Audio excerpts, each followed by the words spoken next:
They called her a saint, but the Duke called her a thief. For 3 months, Kayleigh smuggled hot soup and bread to the beggar woman shivering beneath the gas lamps of her failing shop. She expected nothing. No money, no praise, just the satisfaction of keeping a soul alive in the freezing London winter. But on a Tuesday that changed history, a carriage bearing the royal crest screeched to a halt. The Duke of Ashbury stormed out, not to thank her, but to arrest her. "Get your hands off my mother!" he roared. Kayleigh froze. The beggar wasn't a pauper. She was the missing Duchess, and the revenge she was about to unleash on Kayleigh's enemies would leave the entire city trembling. The fog that rolled off the Thames on the morning of November 14th, 1892, was thick enough to taste.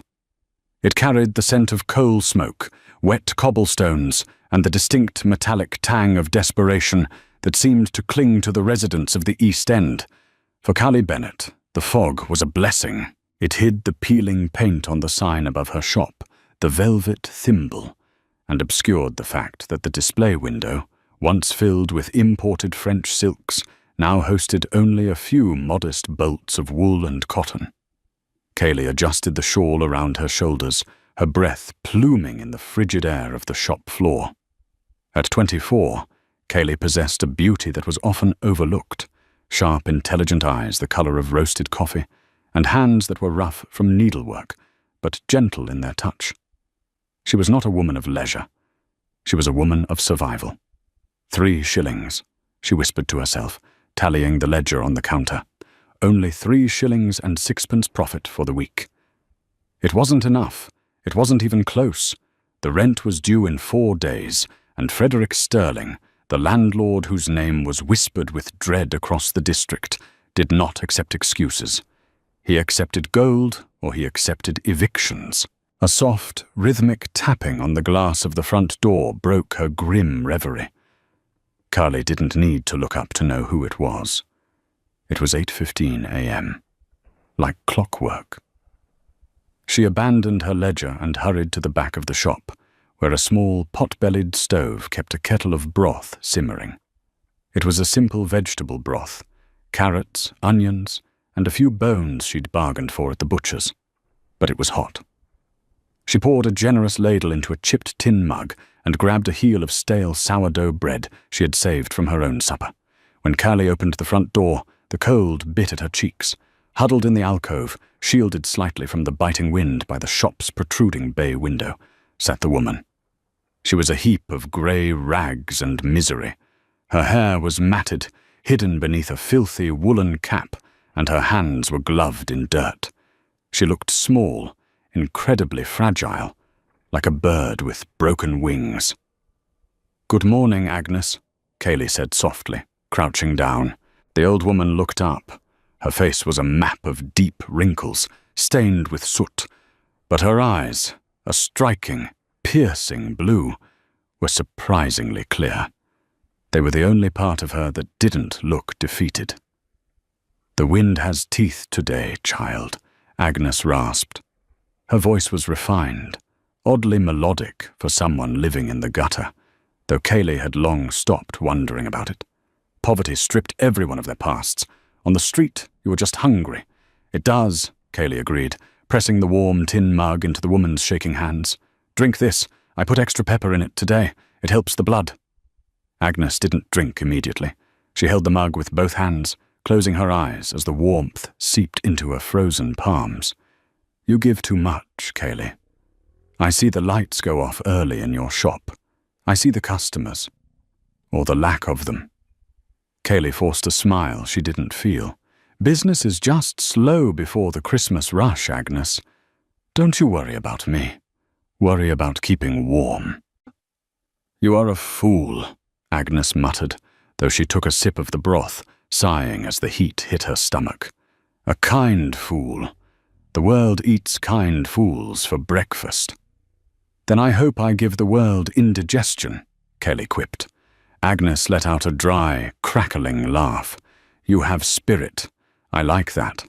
Spirit is the only currency that doesn't devalue." Kayleigh watched her eat for a moment, ensuring no one was watching. It was bad for business to have a beggar on the doorstep. Frederick Sterling had told her that explicitly. It lowers the property value, Miss Bennet. It attracts vermin. But Cayley couldn't send her away. Agnes had appeared 3 weeks ago, collapsed on the pavement. Since then, she had stayed near the shop. She never begged from customers, never shouted. She just sat, watched, and waited. "I have to open properly, Agnes," Cayley said, standing up and brushing the dust from her skirt. "Stay close to the wall. If Sterling comes by—" "The vulture!" Agnes spat the word with sudden venom.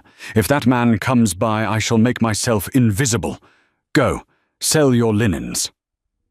Cayley retreated inside, locking the door against the cold. She didn't see the way Agnes watched her go, not with the gratitude of a beggar, but with the calculating assessment of a general observing a soldier. Agnes took another sip of the soup. "Carrots," she whispered to the empty street, "and time. She used the last of her time for me." The old woman reached into the folds of her rags. She wasn't reaching for a coin. Her hand brushed against a heavy, cold object hidden deep within her inner pocket, a signet ring, solid gold, bearing a crest that would have made any constable in London drop to his knees. "Soon, Callie," Agnes whispered. "Just a little longer." The bell above the door jingled at noon, but it wasn't a customer. The heavy, ominous thud of a cane on the floorboards announced the arrival of Frederick Sterling. The shop seemed to darken as he entered. Sterling was a large man, encased in a suit of expensive tweed that strained against his bulk. He wore a bowler hat that he didn't bother to remove, and his face was dominated by a thick, well-oiled moustache that twitched when he smelled money, or the lack of it. Cayley felt her stomach drop. He wasn't due for 4 days. "Mr. Sterling," Cayley said, gripping the edge of the counter until her knuckles turned white. "To what do I owe the pleasure? Rent day is Friday." Sterling ignored her. He walked around the shop, running a gloved finger over a bolt of velvet. He inspected the dust on the shelves. He looked at the empty appointment book lying open on the counter. "Friday is a concept, Miss Bennet," Sterling said, his voice oily and patronizing. "Solvency, however, is a fact. And looking around this establishment, I see very few facts." "I have the rent," Cayley lied. She had half of it. Sterling turned to her, a sneer curling his lip. "Do you? Because I have a prospective tenant who is willing to pay double what you pay. A haberdasher. A man of substance." "I have a lease," Cayley said firmly, raising her chin. "Valid until the end of the year." "Leases have clauses, my dear," Sterling chuckled, tapping his cane on the floor. "The Maintenance of Standards Clause. Clause 4, Section B. The tenant must keep the premises in a respectable manner." He pointed his cane toward the window, towards the figure huddled outside. "You harbor filth on my doorstep," Sterling snapped, his demeanor shifting from oily to aggressive. "That creature outside, I've seen you feeding it, encouraging it. She is a human being," Cayley said, her voice shaking with anger. "Her name is Agnes." "She is a blight," Sterling roared, slamming his hand on the counter. "I have warned you, Cayley. This is a respectable district. We cannot have hags rotting on the pavement. It drives away the gentry." "The gentry aren't coming because the economy is in ruins, not because of an old woman." Sterling leaned in close, his breath smelling of stale tobacco and brandy. "Get rid of her, today, or I will invoke Clause 4 and throw you out on the street right beside her. Do you understand?" Callie stared at him, hatred burning in her chest. But she was powerless. She knew it. He knew it. I understand," she whispered. "Good." Sterling straightened his jacket. "I'll be back on Friday. If the hag is there, you're out." He turned and marched out the door. Cayley watched through the glass. Sterling stopped on the pavement. He looked down at Agnes, who was dozing lightly, wrapped in her rags. With a cruel, casual motion, Sterling pulled his leg back and kicked the old woman's shin. "Move along, vermin!" he shouted. Agnes cried out, clutching her leg. Something in Callie snapped. The fear of eviction, the fear of poverty. It all vanished, replaced by a white-hot, protective rage. She threw open the door, the bell jangling violently. "Get away from her!" Callie screamed, rushing out into the cold without her shawl. Sterling spun around, surprised. "Excuse me?" Kaylee placed herself between the large man and the frail woman on the ground. She was half his size, shivering in her thin dress, but she looked ready to kill. "You touch her again, and I will go to the magistrate," Callie threatened, her voice low and fierce. "I don't care about your lease. I don't care about your money. You are a bully and a coward." Sterling's face turned a violent shade of purple. Passers-by were stopping. A carriage slowed down to watch the commotion. "You dare!" Sterling hissed. "You protect this trash over your own livelihood?" "She is worth 10 of you," Kaylee said. Sterling laughed, a harsh, barking sound. "Fine, fine. You've made your choice. Friday, Miss Bennet. Prepare your boxes. And as for you—" He raised his cane as if to strike Agnes again. Kaylee didn't flinch. She grabbed the end of the cane mid-swing. It stung her palm, shocking her with the impact. But she held on. "Go!" she commanded. Sterling yanked the cane back, sneering. "Enjoy the gutter. You belong there." He stormed off, disappearing into the fog. Kaylee turned immediately to Agnes. "Agnes, are you hurt? Let me see." The old woman was breathing heavily, clutching her leg. But when she looked up at Callie, there was no fear in her eyes. There was a strange, terrifying calm. "He struck me," Agnes said softly. It wasn't a complaint. It was a statement of fact, a recording of a debt. "I'm so sorry," Kaylee said, tears stinging her eyes. "I can't let you stay here, Agnes. He'll come back. He'll evict me." Agnes reached out and took Callie's hand. Her grip was iron strong. "He will not evict you," Agnes said. "You don't understand. He owns the building." "He owns nothing," Agnes interrupted.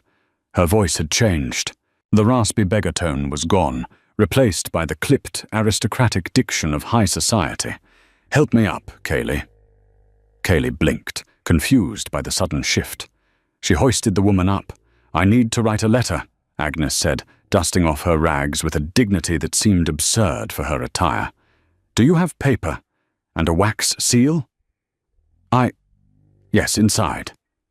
"But Agnes, your leg." "My leg is a trifle," Agnes dismissed. "My patience, however, has run dry. I have seen enough. I have seen the heart of the shopkeeper, and I have seen the heart of the landlord." She looked Callie dead in the eye. "You fed me when you had nothing. You defended me against a giant when you were small. You risked your future for a stranger." Agnes limped towards the door of the shop, not waiting for Callie. "Come, child. We have work to do, and I require a cup of Earl Grey. No more broth." Kaylee stood frozen on the sidewalk for a second, bewildered. The wind howled around her, whispering that everything had just changed, though she had no idea how much. She hurried inside, following the beggar who walked like a queen. Inside the dim warmth of the velvet thimble, the atmosphere had shifted.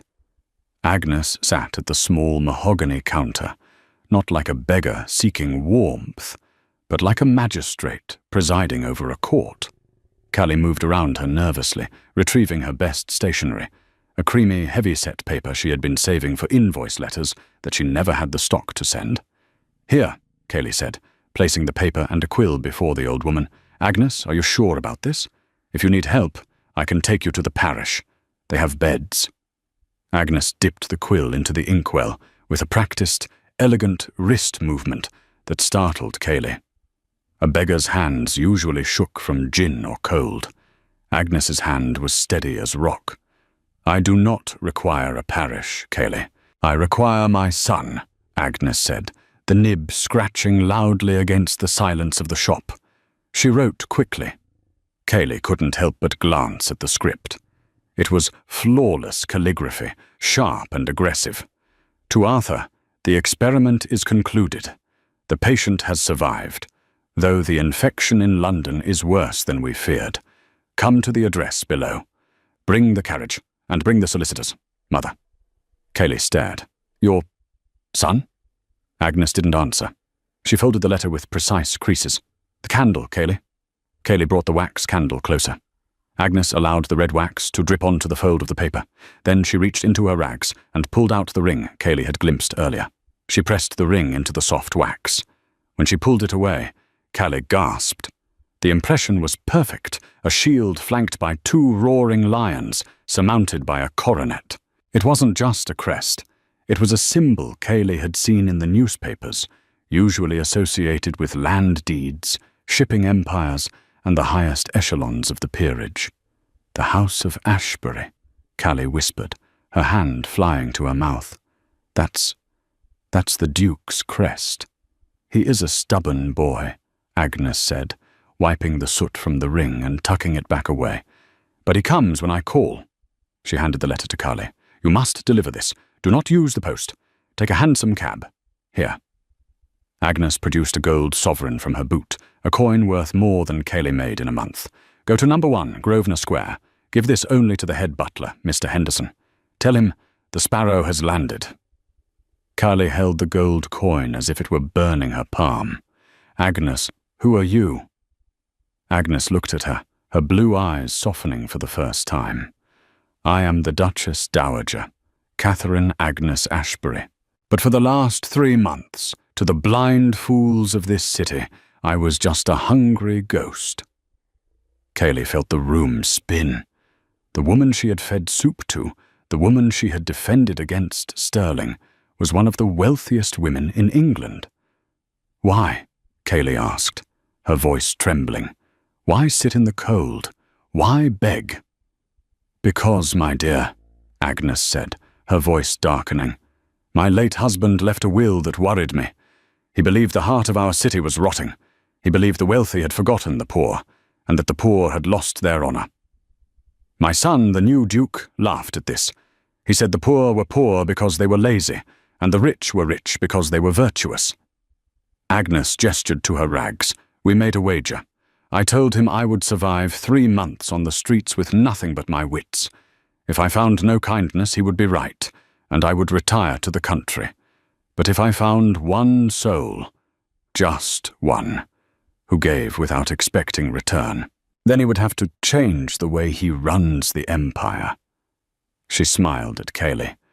"I found you." Cayley stood there, tears welling in her eyes. The weight of the revelation was crushing. "Now go," Agnes commanded gently. "Sterling returns on Friday. We must be ready." Tuesday passed in a blur of anxiety. Wednesday dragged. By Thursday the fog had lifted, but the tension in the shop was thick enough to cut with a knife. Cayley had delivered the letter. Mr. Henderson, the butler at Grosvenor Square, had nearly fainted when she gave the code phrase. He had snatched the letter and vanished, leaving Cayley to walk back to the East End in a daze. On Friday morning, the day of the rent, Frederick Sterling arrived early. He didn't come alone. 2 burly men, wearing rough wool coats and flat caps, flanked him. They carried crowbars. Cayley stood behind her counter, her heart hammering against her ribs. Agnes sat in her usual spot near the stove, sipping tea, wearing her rags, looking entirely unbothered. "Well, Miss Bennet," Sterling boomed as he kicked the door open. The bell jangled violently and fell off its hook, clattering to the floor. The day of reckoning. "I told you," Cayley said, her voice shaking but defiant. "I have a lease." "And I told you about Clause 4, Sterling sneered. He gestured to his thugs. "Boys, start clearing the stock. Anything of value goes to the pawn shop to cover her debt. The rest goes in the alley." "You can't do this," Cayley screamed as one of the men grabbed a bolt of fabric and threw it onto the dirty floor. "I can do whatever I like," Sterling yelled. "I own this street. I own the magistrate. And I certainly own you." He looked at Agnes. "And you filthy hag. You're still here." Sterling marched over to Agnes. He didn't see a duchess. He saw a stain on his property. He reached out and grabbed her by the shoulder of her ragged coat, hauling her up. "Get out!" Sterling roared, shaking her. "I'll have you thrown in the workhouse." "Take your hands off her!" Cayley lunged, grabbing a pair of heavy fabric shears from the counter. She held them up, points facing Sterling. Let her go, Sterling laughed, signaling one of his thugs. Grab the girl. The thug stepped forward, grabbing Kayleigh's wrist and twisting it until she dropped the shears with a cry of pain. Now, Sterling snarled, raising his hand to backhand Agnes. Let's teach you a lesson about loitering. Crack. The sound wasn't a hand hitting a face. It was the sound of the front window shattering. Sterling froze. Outside, the street had erupted into chaos. Horses were whinnying. Iron-rimmed wheels were screeching against cobblestones, and the shouting of pedestrians filled the air. Through the broken window, Sterling saw it. A carriage. Not a hackney cab. Not a merchant's wagon. It was a black, lacquer-finished carriage pulled by 4 black stallions. The door bore a crest of gold, 2 lions rampant. The carriage door flew open before the vehicle had even fully stopped. A man leapt out. He was tall, broad-shouldered, dressed in an immaculate charcoal morning coat, a silk cravat, and high leather boots. He carried no cane, but the way he moved suggested violence was not foreign to him. He had the same piercing blue eyes as Agnes. This was Arthur, the Duke of Ashbury, and he looked ready to burn London to the ground. "Make way!" his footman screamed, shoving people aside. Sterling dropped Agnes, his mouth hanging open.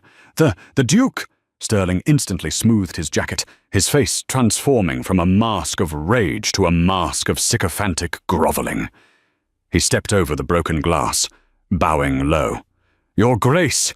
Your Grace!" Sterling called out, wringing his hands. "What an honour! To what do we owe this?" Arthur didn't even look at him. He stormed through the door, his boots crunching on the glass. He was a force of nature, sucking the air out of the room. He looked at the thug holding Kayleigh. "Release her," Arthur said. His voice was quiet, deep, and terrifyingly calm. The thug, sensing that he was in the presence of a predator, immediately let Callie go and backed away, hands up. Sterling, sweating profusely, tried to intervene. "Your Grace, please, these women are squatters, vagrants. I was just removing them to clean up the neighborhood for men of your stature." "Silence," Arthur snapped. The single word hit Sterling like a whip. Arthur walked past Callie, past the trembling landlord, and fell to his knees on the dirty floorboards in front of the pile of rags near the stove. The entire shop went silent. Arthur reached out, his gloved hands trembling slightly, and took Agnes's dirty, soot-stained hands in his own. "Mother," he whispered, his voice cracking. Sterling made a noise like a dying kettle. "Mother?" Agnes looked at her son. She didn't smile. She merely raised an eyebrow. "You are late, Arthur," she said coolly. "I told you to be here by 10. It is 10:15. "The traffic on Fleet Street," the Duke apologized, bowing his head like a schoolboy. "Forgive me." He looked up, scanning her face for injuries. His eyes landed on the bruise forming on her arm, where Sterling had grabbed her. The Duke stood up. The temperature in the room seemed to drop 10 degrees. He turned slowly to face Frederick Sterling. Sterling was shaking so hard his teeth were chattering.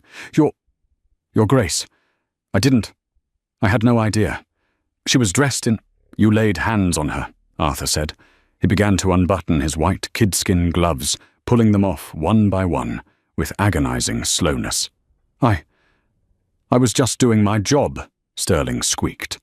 "Your job," Arthur repeated. He threw the gloves onto the counter. "You touched the Duchess of Ashbury. You insulted her host." Arthur turned to Kayleigh. He looked her up and down, noting her frayed dress, her terrified expression, and the fierce intelligence in her eyes. "And this," Arthur said, gesturing to Callie, "is the woman who fed my mother when I was too blind to see her hunger." "Yes," Agnes said, standing up and brushing off her dress. "That is Kayleigh. She is under my protection." Arthur nodded. He looked back at Sterling. "Mr. Sterling," the Duke said, a cruel smile touching his lips, "I believe you mentioned you own this building." Yes, Your Grace."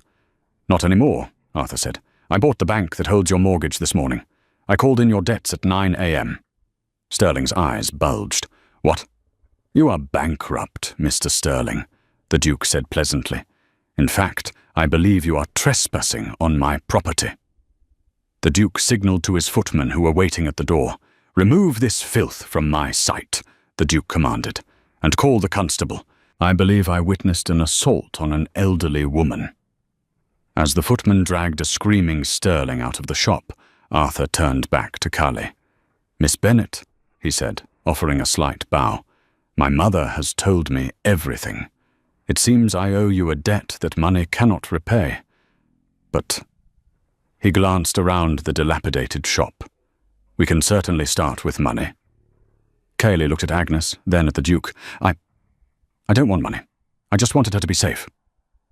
Agnes stepped forward and placed a hand on Kelly's cheek. "And that," Agnes said, "is why you are about to become the most dangerous woman in London.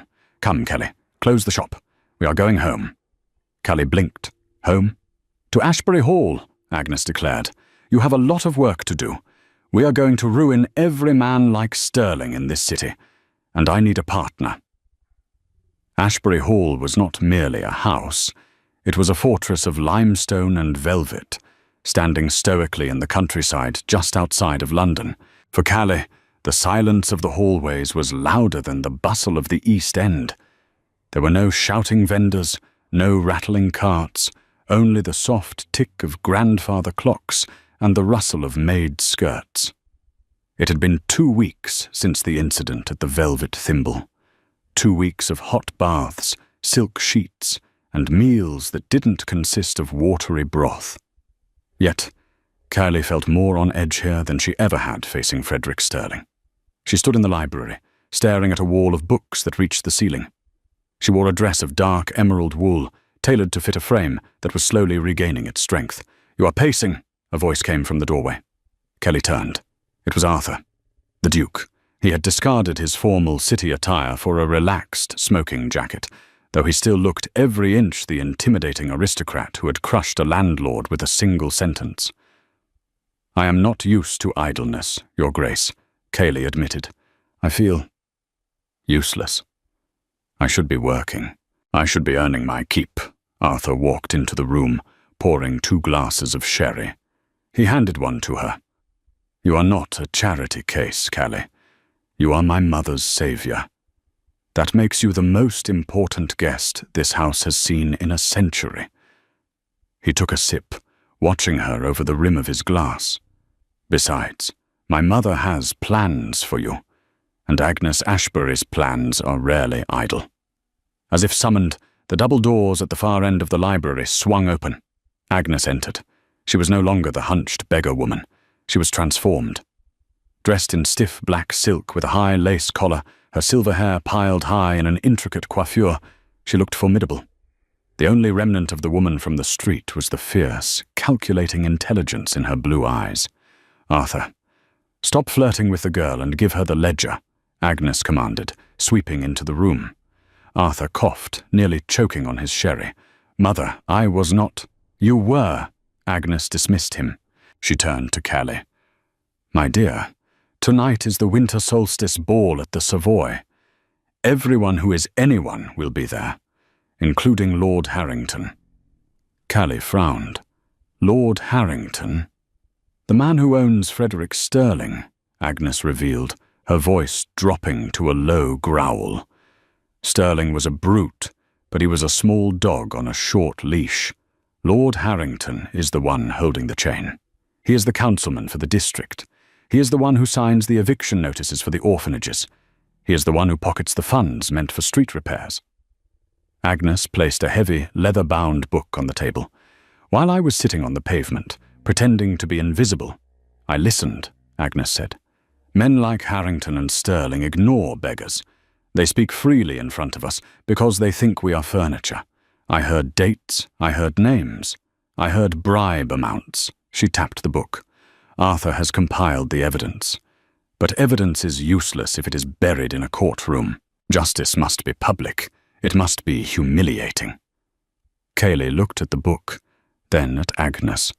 "What do you want me to do?" "I want you to attend the ball," Agnes said. "I want you to walk into that room on Arthur's arm. They will sneer at you. They will whisper that you are a shop girl. They will try to crush you." Agnes stepped closer, her eyes blazing. "And then, when Harrington tries to humiliate you, I want you to destroy him. Not with a weapon, but with the truth. Can you do that?" Kayleigh thought of the cold nights. She thought of the fear in the eyes of the other shopkeepers. She thought of Sterling kicking Agnes. She straightened her spine. The fear evaporated, replaced by a cold, sharp resolve. "I don't have a dress," Kayleigh said. Agnes smiled. A wicked, delighted smile. "Oh, my child, we have been making a dress for you since the moment we left the shop, and it is not a dress for a debutante. It is a dress for a warrior." The Savoy Hotel was a cathedral of light. Chandeliers the size of carriages dripped crystals from the ceiling, casting a golden glow over the hundreds of guests swirling in the ballroom. The air smelled of expensive perfume, champagne, and the subtle, rotting scent of old money. When the steward at the top of the grand staircase banged his staff to announce the new arrivals, the room quieted slightly. "Her Grace, the Dowager Duchess of Ashbury." Agnes descended first, looking like a queen returning from exile. The crowd murmured. Rumors of her eccentric disappearance had circulated, but no one knew the truth. Then the steward struck the floor again. "His Grace, the Duke of Ashbury, and Miss Calais Bennet." The silence that followed was instant and absolute. Kayleigh stood at the top of the stairs, her hand resting lightly on Arthur's arm. She was wearing a gown of deep, blood-red velvet. It was daring, cut sharply across the shoulders, with a train that flowed like liquid fire. Around her neck sat a diamond necklace that Arthur had pulled from the family vault that morning, the heart of the North, a stone so large it seemed to pulse with its own light. But it wasn't the jewels that held the room captive. It was Kayleigh herself. She didn't look down. She didn't shy away. She looked out over the sea of faces with a calm, terrifying confidence. "Steady," Arthur whispered, leaning close to her ear. "Just breathe. I have you." "I'm not afraid," Kayleigh whispered back, and she realized with a shock that it was true. They descended the stairs. The crowd parted like the Red Sea. Whispers hissed through the air like steam. "Who is she? Is that the shop girl? Look at the necklace, and surely they are engaged." At the bottom of the stairs, a man detached himself from a group of sycophants. He was tall, thin, with a face that looked like it had been carved from cold wax. He wore the sash of a councilman, Lord Harrington. He approached them, a glass of champagne in his hand, a smile that didn't reach his dead, shark-like eyes. "Your Grace," Harrington said, bowing to Arthur, then Agnes, a surprise to see the Ashbury family out in force. And he turned his gaze to Calais, his lip curling in recognition. "I see you've brought entertainment." Arthur stiffened, his muscle coiling to strike, but Kayleigh squeezed his arm. "Let me." "Lord Harrington," Kayleigh said, her voice projecting clearly over the hushed crowd. "It is a pleasure to finally meet the man who signs the letters." Harrington chuckled darkly. "I'm afraid I don't know what you mean, my dear. I sign many letters, though I suppose a girl from the slums wouldn't understand the complexities of governance." He turned to the crowd, raising his voice so everyone could hear. "Ladies and gentlemen, allow me to introduce Miss Bennet. Until last week, she was selling rags in the East End. It seems the Duke has a penchant for charity cases. Tell me, Miss Bennet, how much did you charge for a spool of thread? Or did you sell other things to afford such a gown?" A gasp went through the room. It was a direct, brutal insult, implying she was a mistress, a woman of low virtue. Arthur stepped forward, his face thunderous. "Harrington, one more word, and I will call you out." "No, Arthur," Kayleigh said loudly. She let go of his arm and took a step toward Harrington. She was shorter than him, but in that moment she seemed to tower over the room. "You ask about my shop, Lord Harrington," Kayleigh said, her voice steady and ringing like a bell. "I sold honest goods, wool, cotton, labor. I sold warmth to people freezing in the winter." She smiled, a cold, dangerous smile. "But you sell something much more expensive, don't you? You sell people's lives. Harrington's smile faltered. Careful, girl. You are speaking to a peer of the realm. I am speaking, Cayley continued, to the owner of the East End Revitalisation Project, a project that received £10,000 from the Crown last month to repair the roofs of the tenements on Baker Street. She paused for effect. The room was deathly silent. But the roofs weren't fixed, were they? Lord Harrington, Cayley asked innocently. I know, because I lived there. I watched the rain fall on the cribs of children. So I must ask, where did the £10,000 go? Harrington's face went pale. This is preposterous. Slander. Is it? Cayley reached into the small, beaded purse at her waist. She didn't pull out a fan or a handkerchief. She pulled out a folded piece of paper, a page torn from a ledger. November 12th, she read aloud. Transfer of funds, £10,000, deposited into the private account of the Harrington Shipping Company, signed by Frederick Sterling. She held the paper up. I have the rest of the ledger in the carriage, Cayley said, turning to the shocked crowd. It details 5 years of eviction notices, bribes paid to fire inspectors to ignore safety hazards, and the systemic theft of charitable donations. Harrington lunged for her. Give me that. Arthur moved faster than light. He caught Harrington's wrist in mid-air, twisting it violently until the man fell to his knees with a shriek of pain. She is speaking, Arthur growled down at him. Do not interrupt the lady. The ballroom had turned into a courtroom. The orchestra had stopped playing. The champagne flutes were lowered. All eyes were on the trio in the center of the floor. The kneeling councilman, the furious duke, and the woman in red holding the paper like a sword. You cannot prove that, Harrington sputtered, sweating profusely. That is a forgery, a lie by a gutter rat. Agnes stepped forward. She tapped her cane on the floor, the sound echoing sharply. A gutter rat? Agnes asked pleasantly. Strange. I was the one who procured that ledger, Lord Harrington. She looked down at him with utter disdain. You see, while you were stepping over beggars to get to your carriage, you forgot that beggars have eyes. You met with Sterling in the alley behind the Velvet Thimble on Tuesdays. You discussed your accounts openly. You thought no one was listening, because the old woman in the rags was invisible to you. Agnes leaned in close. I am that old woman. The revelation hit the room like a bomb. The Dowager Duchess. Begging? Spying? You? Harrington whispered, staring at Agnes in horror. It was you? It was me, Agnes confirmed, and I have already sent a copy of this ledger to the Prime Minister, and another to the editor of the Times. The morning edition is being printed as we speak. Harrington slumped. He looked around the room for support, for his allies, but the other aristocrats were already taking steps back, distancing themselves from the sinking ship. In high society, corruption was tolerated only as long as it was discreet. Public exposure was a death sentence. Get him out of here, Arthur commanded the security guards, who had rushed to the scene, and ensure he is held for the police. As Harrington was dragged away, shouting threats that no one listened to, the tension in the room broke.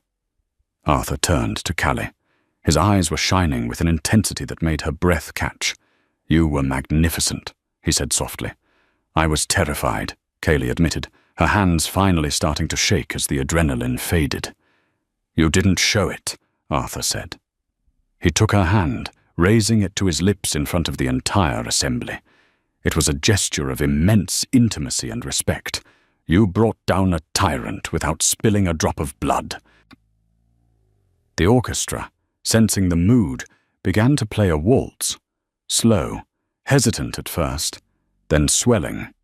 Miss Bennet, Arthur said, not letting go of her hand. I believe the floor is ours. Will you do me the honor? Callie looked at him. She looked at the crowd, who were now watching them with awe rather than judgment. She looked at Agnes, who gave her a sharp, approving nod. I don't know how to waltz, Cayley confessed quietly. Arthur smiled, pulling her closer until her red velvet dress brushed against his suit. Then it is a good thing I am an excellent teacher, he murmured. Follow my lead. 1, 2, 3, 1, 2, 3. As they swept across the floor, Kayleigh felt the world tilting. She was no longer the shopkeeper counting pennies. She was a woman who had faced the worst of London and won. And as she looked into the Duke's blue eyes, she realized that the hardest battle might not be against landlords or councilmen, but against the sudden, overwhelming feeling that she had finally found where she belonged. But the story wasn't over. Harrington was gone, but the damage he had done to the East End remained. And Callie Bennett was not the type to dance while there was still work to be done. The next morning, the headlines would scream her name. But the real twist was yet to come. A secret regarding her own lineage that even Agnes hadn't discovered, one that would tie Kayleigh to this world more tightly than she ever imagined. The morning sun hit the breakfast table at Ashbury Hall with a brightness that felt like a promise. The heavy velvet curtains had been pulled back, revealing the frost-covered gardens where peacocks strutted with arrogant indifference to the cold. Kayleigh sat at the long table, the events of the previous night feeling like a fever dream. Next to her plate lay a copy of The Times. The headline was bold and satisfying. Councilman Harrington arrested in fraud scandal. The Duke's justice. Arthur sat opposite her, nursing a cup of coffee.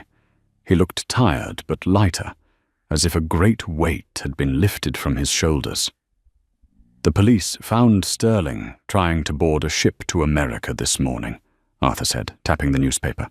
He was carrying a suitcase full of stolen silver. He gave up Harrington's entire network in exchange for a lighter sentence. They are all finished, Kayleigh. Kayleigh traced the rim of her teacup. It feels strange. For years they were giants, monsters under the bed. Now, they are just men in handcuffs. Fear makes shadows look larger than they are, Agnes said. She was seated at the head of the table, buttering a slice of toast with precision. Agnes paused, putting down her knife. She looked at Kayleigh with an expression that was uncharacteristically hesitant. "Kayleigh," Agnes began, "there is one final matter we must discuss. A loose end." Kayleigh looked up. "A loose end? Is Harrington threatening us?" "No," Agnes shook her head. "This concerns you, and why I chose your shop." Arthur frowned. "Mother? You said you chose her shop because she was kind." "I did," Agnes admitted, "but I also chose it because of the name above the door. The Velvet Thimble."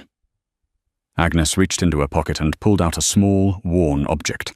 It was a silver thimble, dented and tarnished with age. She slid it across the mahogany table toward Calais. "Do you recognize this?" Kayleigh picked it up. She gasped. Engraved on the rim were the initials E.B. "This was my grandfather's," Kayleigh whispered. "Elias Bennett. He was a tailor. He died when I was a child. I lost this years ago." "You didn't lose it," Agnes said softly. "I found it. 40 years ago." Arthur and Kayleigh stared at her.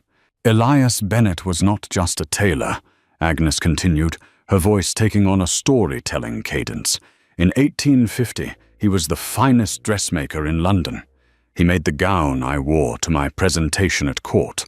He was an artist, but he was destroyed by a man who refused to pay his debts, a man who spread rumors that Elias used cheap fabric, ruining his reputation so he could buy Elias's building for pennies." Kayleigh felt a chill run down her spine. Who did that to him?" Agnes's eyes were hard as flint. "Lord Harrington's father. The corruption runs in their blood, Kayleigh.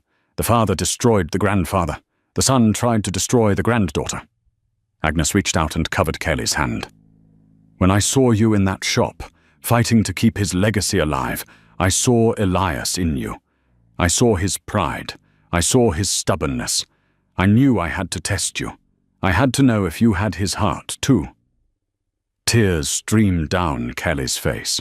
She had always thought her struggle was random, a stroke of bad luck. To know that it was part of a generational war, and that she, the shop girl, had finally struck the winning blow, was overwhelming. "You avenged him," Arthur said, his voice thick with emotion. "Callie, do you realize that? You didn't just save yourself. You cleared your family's name."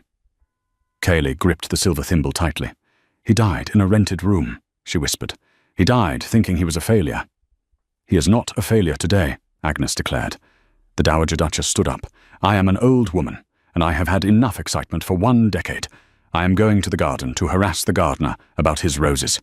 I leave the future of this house, and perhaps the future of the Bennet line, to you two. She walked out, leaving Arthur and Callie alone in the sunlit room. Arthur stood and walked around the table. He didn't kneel this time. He stood beside her, offering his hand. Callie, he said, the shop is yours. You can reopen it. You can fill it with the finest silks in the world. I will buy you every bolt of fabric in Paris if you wish. Callie stood up. She looked at the thimble, then at the man who had looked at her with love when she was wearing rags, and with awe when she was wearing velvet. I don't want to just sell fabric, Arthur, she said. I want to do what your mother did. I want to see the invisible people. I want to make sure no other landlord ever thinks he can crush a family like mine. Arthur smiled, pulling her close. Then we have a lot of work to do.